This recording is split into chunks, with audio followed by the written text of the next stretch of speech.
Look at the derivative of sine inverse. Sine inverse is sometimes difficult for us to deal with, so we're going to rewrite the equation as sine of y equals x.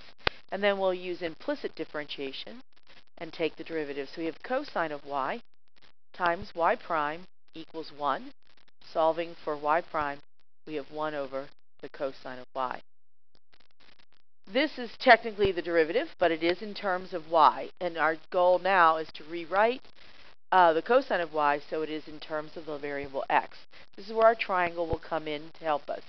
Since the sine of y is x, we know from pre-cal that sine of y then would be opposite over hypotenuse. So we're going to find the adjacent side by using Pythagorean theorem, so we get the square root of 1 minus x squared. Cosine of y then is adjacent over hypotenuse, so since the hypotenuse is 1, we can say, well, the cosine of y is simply the square root of 1 minus x squared. So therefore, the derivative of sine inverse of x dx is 1 over the square root of 1 minus x squared. And that's kind of the formula, the basis of our formula. Now, it's rare that anybody would actually ask you to find just the derivative of sine inverse of x. So let's look at the chain rule and its role in this. If you have something more complicated, u is just some kind of function of x. Maybe it's x squared, maybe it's 3x squared as in this problem.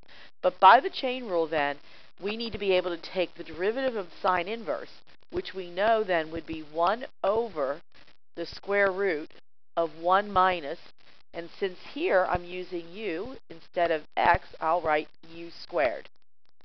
But chain rule says then you have to take the derivative of u. So that's what our basic chain rule formula would do for me. Some people call this u prime. That's fine as well. So if you wanted to write 1 over the square root of 1 minus u squared times u prime, you could.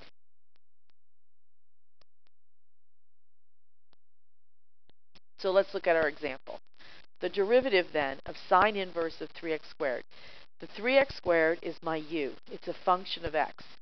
I know the derivative of sine inverse, 1 over the square root of 1 minus, but my u I'm going to use as 3x squared.